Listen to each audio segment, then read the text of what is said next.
They say the deepest wounds come from those who are supposed to love you. On my 38th birthday, I didn't receive a card or kind words. Instead, my father handed me a notarized document declaring I was no longer his daughter. My sister giggled as she recorded the moment, thinking it was some dramatic display, but I didn't flinch. I simply told them, watch Global Business News, Thursday at 6 p.m. They assumed it was empty bravado, unaware it marked a countdown to a truth that would shatter their illusions. The dinner itself was suffocating. An upscale restaurant filled with family and my father's business associates made it feel like a tribunal rather than a celebration. The clinking of glasses and polite chatter became a background to the announcement that would redefine everything. Robert slid the envelope toward me, his eyes cold, detached. The words on the paper were sharper than any insult. Citing my so-called chronic underachievement, he formally cut me out of our family. My mother stayed silent, her gaze fixed somewhere beyond the room, while my sister's phone captured every detail as if it were entertainment. I stayed composed, unnervingly calm. Folding the papers neatly, I delivered my line with a precision that left no room for argument. Then I walked away, each step echoing the disbelief around the table. The shock in their faces was deliciously subtle. They had expected tears, a breakdown, a plea. Instead, I left silence in my wake, a quiet, controlled declaration that nothing they could do would shake me. In the car afterward, I exhaled and let the calm wash over me. The version of me they had always dismissed, the one they tried to erase, was gone. In its place, a life I had built quietly, fiercely, was ready to take center stage. I didn't cry, I didn't call for comfort, and I didn't dwell on anger. My focus was elsewhere. Every moment of neglect, every slight, had fueled a decade of preparation, of silent strategy, of creating something undeniable. They had treated me as a failure, a burden, and a mere shadow next to my sister. What they didn't know was that this moment, meant to humiliate me, was the final act before my revelation. The calm I carried out of that room wasn't resignation. It was control, the first step in revealing that the girl they disowned had become someone they could never ignore. They thought they were defining my end, but in reality, they were setting the stage for the beginning of my triumph.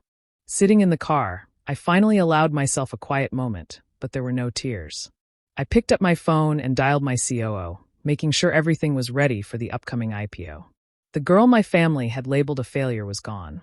In her place, Sloan Alden, the CEO who had spent years quietly building an empire, took control. Every careful decision, every late night, every sacrifice had led to this point. For 10 years, I had lived two lives. By day, I worked a regular office job that seemed ordinary, the kind of role that never impressed anyone in my family. They saw me as average, unambitious, someone to overlook. But by night, I poured my energy into Viridia Core, developing technology that could transform the energy industry. Each experiment, each prototype, each sleepless night was a step toward something bigger than their judgment. What they considered weakness, I turned into strength. The name Sloan Alden wasn't random. It honored my grandmother, the one person who had believed in me when no one else did. Choosing it was both a tribute and a declaration. I would no longer be tied to the family that dismissed me. Sloan Alden was free from old expectations, free from years of being undervalued. It was a new identity, one built from resilience, intelligence, and determination. I wasn't alone in this journey. My team, though small, was extraordinary. Each person shared my vision and dedication, working tirelessly without expecting recognition beyond the company's success. They didn't care about my past, my last name, or my family's opinions. Together, we were a unit, bonded by trust and a shared goal, not by blood or obligation. Their loyalty and talent were the backbone of everything I had achieved. Every late night and tough decision was made easier knowing they had my back. While my family celebrated their version of normal, I had quietly built something real. I had turned the knowledge they ignored into innovation that would soon be valued in billions. No one in that restaurant had any idea of the magnitude of what I had created. They assumed I was weak, lost, and irrelevant, but in truth, I had been laying the foundation for a moment they could never imagine. Every call I made that evening, every detail I confirmed, reminded me how far I had come. The past and the present coexisted in a careful balance, each day spent perfecting my vision while keeping my family in the dark. I had spent a decade preparing for the moment I would finally step into the light on my own terms. Their judgment had no power over this life I had built. I was no longer their shadow. I was someone they would one day recognize, but only when it was too late to change anything. The quiet hum of the car engine was comforting as I leaned back in the seat. I was ready. Sloan Alden's CEO was about to emerge, and everything my family thought they knew about me was about to be rewritten forever. I remember the little things that built up over the years, moments that seemed small at the time but left deep marks. My father missing my science fair to watch Savannah perform felt like a message. My achievements didn't matter. At college graduation, my parents didn't even show up, claiming they were busy, leaving me standing alone among proud families. Those moments weren't accidents. They were patterns, a constant reminder that I was invisible in my own home. Every skipped event, every forgotten phone call, every silent dinner added weight to the quiet understanding that I was never truly their priority. By the time I turned 28, the betrayal had taken a different, more dangerous form. I discovered that my father had taken out massive loans in my name to cover his failing business. I had been blind to the full scope, trusting him, believing he would never use me this way. When I confronted him, he laughed it off, calling me dramatic, telling me that family looks after each other. He made it sound like I had misunderstood everything, that I was the problem for seeing harm where there was none. The words stung, but the reality cut deeper. He had treated me not as a daughter, but as a tool, a means to an end. The damage was immediate. My credit was ruined, my financial independence threatened, and the life I had quietly tried to build was suddenly at risk. It was clear that I wasn't meant to succeed under my family's roof. I was a scapegoat, a pawn, someone whose existence was only relevant when it could serve them. That revelation hit hard. I realized I had spent years being measured against my sister, being compared, and always coming up short in their eyes, not because of my worth, but because of their indifference and greed. The betrayal wasn't just emotional. It was practical. It affected my future, my choices, and my sense of security. At that moment, I understood something fundamental. I could stay, try to salvage a relationship with people who had never truly seen me, or I could leave and reclaim my life on my own terms. I chose the latter. That decision wasn't born out of anger alone, but of clarity. I saw my role for what it had always been, an asset, a stepping stone, a liability to be discarded when inconvenient. Accepting that truth freed me from the illusions of family loyalty I had once clung to. Those past betrayals shaped everything I did afterward. Every project I took on, every hour I spent building my career and my secret company, was informed by that knowledge. I wasn't just working for success. I was working to prove to myself that my worth wasn't defined by their neglect or manipulation. Each step away from their influence, each achievement in secret, was a reclaiming of power they had tried to deny me for decades. I was no longer the girl left behind. I was becoming someone untouchable, unstoppable, and unseen by those who had once dismissed me. The hours after the dinner felt surreal. My family laughed among themselves, confident that my warning was nothing more than a dramatic act. They joked about my supposed breakdown, imagining me staging some pathetic scene for attention. They didn't pause to think that I might actually be planning something meaningful, something they couldn't control or predict. Their arrogance blinded them to the reality of what was coming. Meanwhile, I was far from idle. In a quiet New York office, I moved deliberately, making final arrangements for the IPO that would change everything. Media training was intense, every word, every gesture, every expression carefully planned to show confidence and competence. I refined my speech until it conveyed vision without arrogance, intelligence without intimidation. Every detail mattered, from the timing of my appearance to the precision of my introduction. The company's valuation was finalized at $1.2 billion, a number that symbolized not just financial success but years of careful strategy, innovation, and sacrifice. The days leading up to the announcement were spent confirming every operational detail, ensuring the company ran smoothly even under public scrutiny. My team worked quietly, efficiently, completely invested in the vision we had built together. The energy in the office was tense but focused, everyone aware that this moment had been years in the making. While my family mocked, I was meticulously orchestrating the unveiling of a life they never knew existed. A strategic leak added to the anticipation. My COO, loyal beyond measure, sent an anonymous tip to the media linking the upcoming IPO to a mysterious founder with a past. The story sparked curiosity and speculation, capturing the attention of journalists and business analysts alike. Suddenly, there was buzz around Viridia Core, a hunger for information about this enigmatic leader who had built a billion-dollar company in secret. The narrative was primed for impact, and the timing was perfect. Every question, every article, every social media post would eventually converge on the moment I revealed myself. In those 48 hours, the contrast between our realities could not have been greater. They were trapped in ignorance, celebrating my supposed weakness, while I moved confidently toward a milestone they could not even imagine. Every hour, every decision, every preparation reinforced the power I had quietly accumulated. I wasn't just waiting. I was readying a statement so undeniable that it would force recognition, shatter assumptions, and redefine my place in the world. The countdown wasn't about anger or revenge. It was about precision and inevitability. The world would soon see what I had built, and my family would finally understand that their mockery had no power over me. Their disbelief and their laughter would meet the reality of a woman they thought they had broken, a founder who had quietly become unstoppable. The final act of the countdown was approaching, and nothing could stop it. Robert turned on the television with a mix of boredom and curiosity, expecting to see some silly stunt or empty threat. The rest of the family gathered around, laughing quietly, ready to enjoy what they assumed would be a moment of embarrassment for me. They never imagined that the next few minutes would leave them frozen.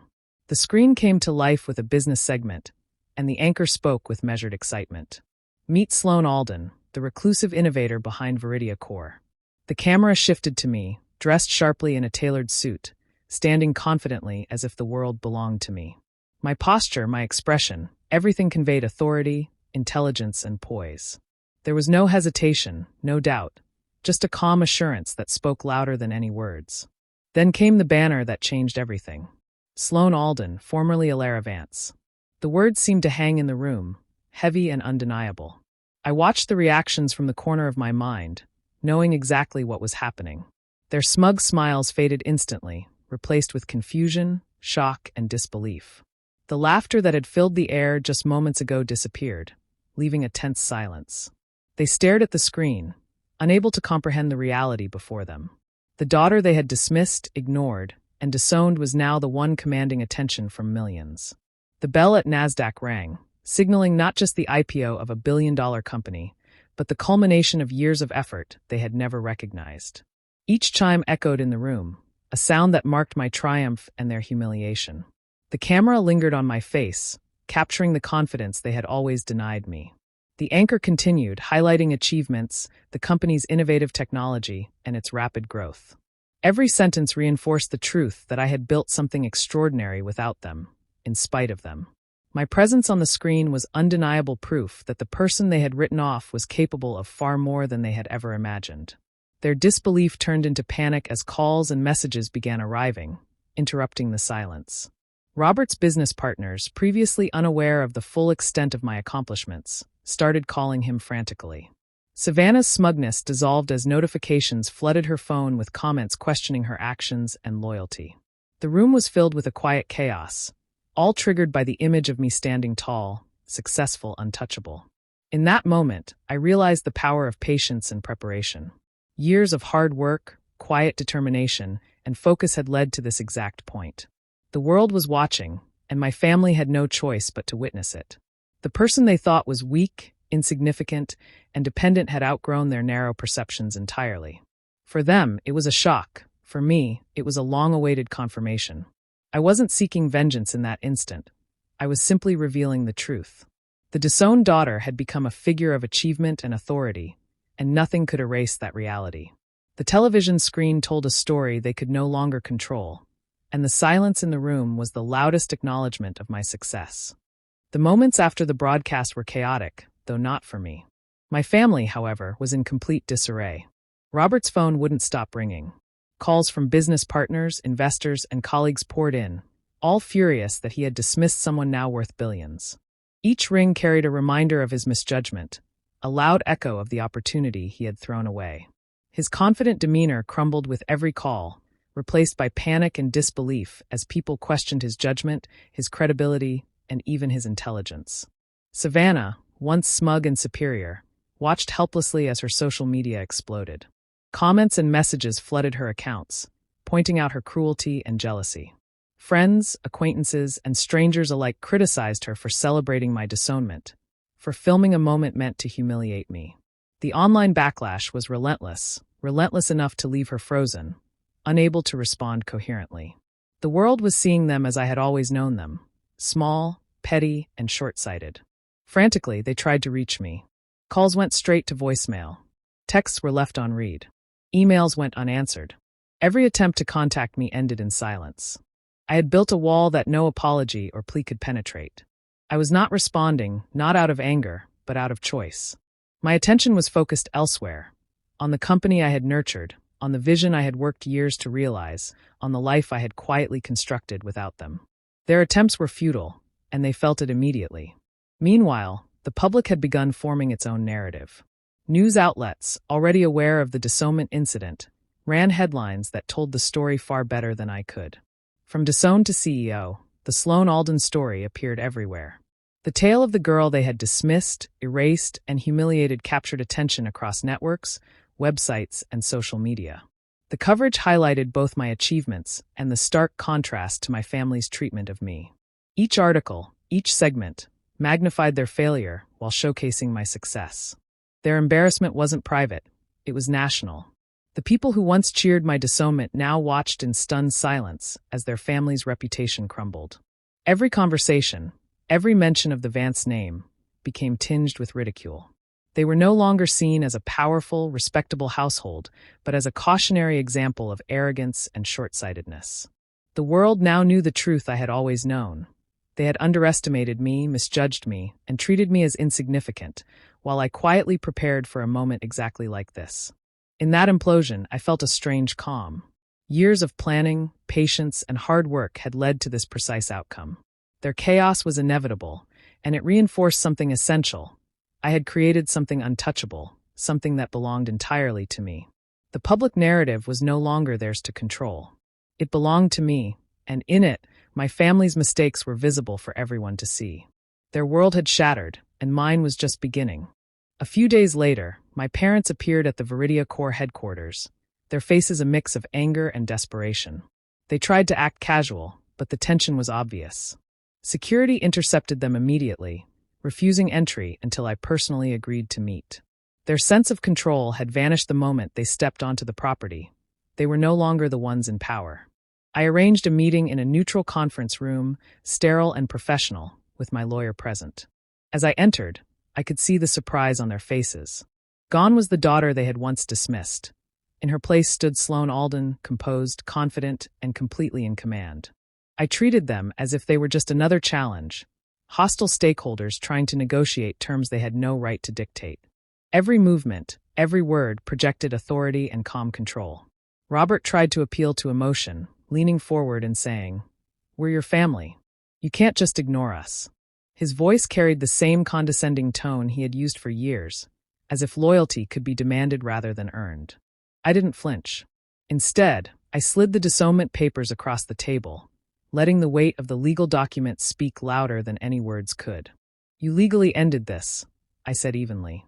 "I am only honoring your decision." Their eyes widened as they read the document again, realizing that they had lost the right to dictate anything about my life. I didn't raise my voice, didn't plead or justify myself. I simply laid out the truth they had ignored for decades. I told them I knew about the massive loans my father had taken in my name, the fraud that had damaged my credit and threatened my future. I produced evidence, documents, bank statements, and correspondences that proved their misuse of my identity. Diana tried to interject, her voice trembling with panic, but I held up a hand to pause her. I explained calmly that every attempt to guilt me or appeal to family loyalty was irrelevant. I was no longer the girl they could control. My independence, my success, and my reputation were secured. Every claim, every manipulation they had relied on in the past was now exposed, leaving them powerless. Robert's shoulders slumped slightly as he realized that their attempts to intimidate or reclaim influence had failed. Savannah stayed silent, unsure how to respond as her carefully constructed image began to crumble before her eyes. I didn't need to insult or shame them. The facts alone were enough. They had created the conditions for this confrontation, and now they had to face the consequences. By the end of the meeting, the power dynamic was clear. I wasn't begging for approval, seeking forgiveness, or asking for acknowledgement. I was simply enforcing the reality they had forced upon themselves. They had tried to control my life, but I had built a world entirely independent of their influence. The confrontation wasn't about revenge. It was about making them understand that their choices had consequences, and that the girl they had disowned had become untouchable. The days following the confrontation were intense. Robert's business, already fragile from mismanagement and poor decisions, began to unravel completely. Clients and partners who had once trusted him now questioned his judgment. News of the disownment and the IPO spread quickly, casting doubt on his leadership. Within weeks, his company faced financial collapse, contracts were canceled, and long-standing relationships disintegrated. Every misstep, every prior act of arrogance, now seemed magnified under public scrutiny. Savannah's life also fell apart. Her engagement, which had always been celebrated as a milestone of success, started crumbling. Her fiancé's family, learning of the scandal, decided they wanted no connection to the Vance name. Invitations were withdrawn, and conversations that once seemed secure turned icy and tense. The social circles she had relied on for status and approval now viewed her with skepticism and judgment. It was a collapse built not from malice on my part, but from the ripple effects of the truth finally coming to light. Diana sent a long, tearful letter, attempting to reach me in some way. But her words offered no real acknowledgement of the harm done. She did not apologize for disowning me, for the years of neglect, or for the financial manipulation that had shaped my life. Instead, her letter focused on a supposed misunderstanding, trying to shift the blame and frame herself as a victim of circumstance. I read it once and then set it aside. There was nothing in her words that required a response. I had no interest in engaging with empty sentiment that lacked true accountability. I took this time to fully embrace the life I had built. Sloan Alden was no longer just a name I used for business. It was the identity I chose for myself, the version of me that thrived without reliance on a family that had tried to define and diminish me. I gave interviews where I spoke openly about the obstacles I had faced, the challenges of building a company from scratch, and the importance of surrounding yourself with people who truly support and believe in you. I spoke about the power of resilience, focus, and the choice to build a family not tied by blood, but by loyalty, trust, and shared vision. In every public statement, I carefully omitted any mention of the Vances.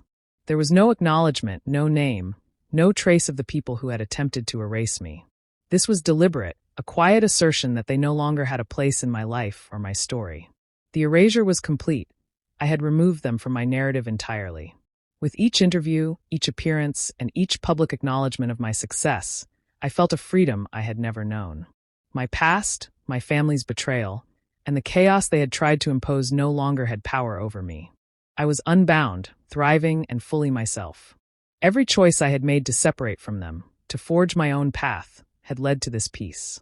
In the silence left by their absence, I found strength, clarity, and the life I had always deserved. With her life firmly in her own hands, I decided to use the resources I had built to create something meaningful for others. I established a foundation dedicated to supporting young women pursuing careers in STEM and providing guidance for those who had suffered financial betrayal by family members. Every program, every scholarship, every mentorship initiative was designed to empower, protect, and inspire. I wanted others to have opportunities that were denied to me and to ensure that talent and determination could flourish without interference from those who failed to recognize it. The foundation became more than a project. It was a reflection of the values I had developed through years of struggle and determination. I focused on building programs that taught skills, offered financial literacy, and created networks of support. Young women who had experienced similar obstacles could see themselves in the stories and successes of those we supported. Each success story became a quiet victory, a reminder that empowerment and guidance could change lives, sometimes in ways no one else could. I also took a personal moment of closure. Visiting my grandmother's grave, I left a copy of Forbes featuring me on the cover. It wasn't about showing off. It was a tribute to the woman who had always believed in me, who had seen my potential when everyone else dismissed it. That small gesture carried the weight of gratitude, vindication, and silent triumph. It was a message to her and a reminder to myself of why I had persevered. Her faith in me had guided my choices and sustained my resolve. As the foundation grew and my public presence strengthened, I noticed a shift within myself. The anger, resentment, and need for validation began to fade. My satisfaction no longer came from witnessing the consequences my family faced, but from the freedom I had carved out, the control I had over my own life, and the positive impact I could make on others. Every decision, every project, and every new connection reinforced the sense of autonomy I had worked so long to achieve. True peace came not from their downfall, not from seeing them shocked or humiliated, but from knowing I no longer depended on their approval. I had built a life that was full, meaningful, and aligned with my values. My worth was no longer measured by their opinions, and my achievements belonged entirely to me. Through the foundation, the recognition of my work, and the life I now led, I had finally stepped into a space where I was defined by my own actions, my own choices, and my own integrity. The past could not reach me, and the freedom I had earned was complete. The legacy I created was one of empowerment, resilience, and independence, a life built not around what I had been denied, but around everything I had chosen to become. A year had passed, and on what would have been my 39th birthday, I stood on the stage of a large international tech conference. The lights were bright, the audience attentive, and for the first time in my life, I was recognized solely for my work, my vision, and the impact I had created. No one introduced me as a daughter or sister. I was simply Sloan Alden, a leader, a creator, and a force in the industry I had helped transform. The room was filled with anticipation as I began to speak, sharing insights about innovation, perseverance, and the journey that had brought me here. As I concluded my speech, applause filled the auditorium. Among the crowd, a young woman approached me, her eyes glistening with tears. She spoke softly, almost hesitantly at first. "Your story gave me the courage to leave my toxic family. Thank you." Her words struck me in a way no financial success or public recognition ever could. She had seen herself in my experiences, and my journey had inspired her to reclaim her own life. That moment crystallized everything I had worked for. Not wealth, not power, but the ability to empower others and show that escaping manipulation and neglect was possible. In that instant, I understood what true victory meant. My life was no longer about proving anything to the family that had dismissed me, ignored me, and tried to erase me. It was about creating something so substantial, so meaningful, and so independent that their absence could never diminish my sense of self. The years of struggle, secrecy, and relentless work had led to a life full of freedom, purpose, and influence. Their attempts to control or belittle me had failed entirely, and in failing, they had unknowingly made me unforgettable. I realized that success is not measured by revenge, but by fulfillment. Building a life where my choices, my accomplishments, and my values defined me had brought a satisfaction no confrontation or retaliation could match. The power I had once sought to reclaim from them had transformed into something far greater. The ability to live fully, to inspire, and to create impact beyond what I had ever imagined. As I left the stage, I felt a quiet certainty. The past no longer held sway over my present. The family who had tried to diminish me had instead shaped the resilience, determination, and vision that now defined my life. My journey, once marked by neglect and betrayal, had culminated in independence, respect, and the knowledge that my story could change lives. The true reward was not seeing them falter. It was the life I had built, the people I could inspire, and the freedom I now possessed.